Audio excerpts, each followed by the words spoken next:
Hi அனைவருக்கும் வணக்கம் ரோகலே எல்லாரும் எப்படி இருக்கீங்க? இன்றைக்கி மார்னிங் ரொட்டீன் தான் பார்க்க போகிறீங்க. இன்றைக்கி கொஞ்சம் லேட் எழுந்தது. அதனால் சின்ன கோலம் தான் கடகடன்னு வாசல் தெளித்து கோலம் பிடிச்சிட்டு அதுக்கப்புறம் பூஜை படம் போயிட்டேன். அது வந்து கருப்பு சாமி எஃபெக்ட்டு. அது கருப்பு சாமியாக அதை எடுக்கக்கூடாதுன்னு சொல்லியிருக்கான். ஸோ அதனால் ஒரு 2 டேஸ் இருக்கட்டுமேன்னு விட்டுட்டேன். பூஜை முடிச்சிட்டோன்னே ஸ்ட்ரெயிட்டாக நம்ம கிச்சன் தான். ஸோ ஃபஸ்ட்டு நமக்கு ஒரு க்ரீன் டீ, நெக்ஸ்ட்டு தயாக்கு லஞ்ச் பேக் பண்ணலான்னு சொல்லிட்டு அதை ரெடி பண்ணிவிட்டு கேரட் சாதமும் வாழைக்காய் வறுவலும் இன்றைக்கி பண்ணியிருந்தேன். மசாலா கேரட் சாதம்னு சொல்லிட்டு கொஞ்சம் பெப்பர் மட்டும் போட்டு கரம் மசாலா அதெல்லாம் போட்டு கொஞ்சம் நெய் ஊற்றி பண்ணி கொடுத்தேன்.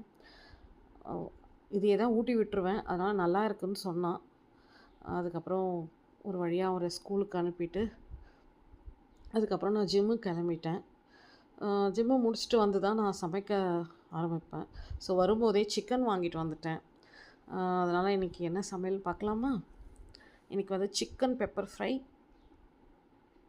காராமணி நீட்டு காராமணி இருக்குது இல்லைங்களா, அது பொரியல், முட்டை ஆம்லேட், வெங்காயம் பச்சை மிளகாலாம் போட்டு.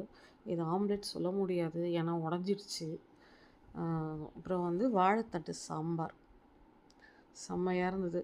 அந்த சிக்கன் பெப்பர் ஃப்ரையோ முட்டையோ நல்லா எடுத்து சாம்பாரை பெனஞ்சு அதில் வச்சு சாப்பிடும்போது சூப்பராக இருந்தது.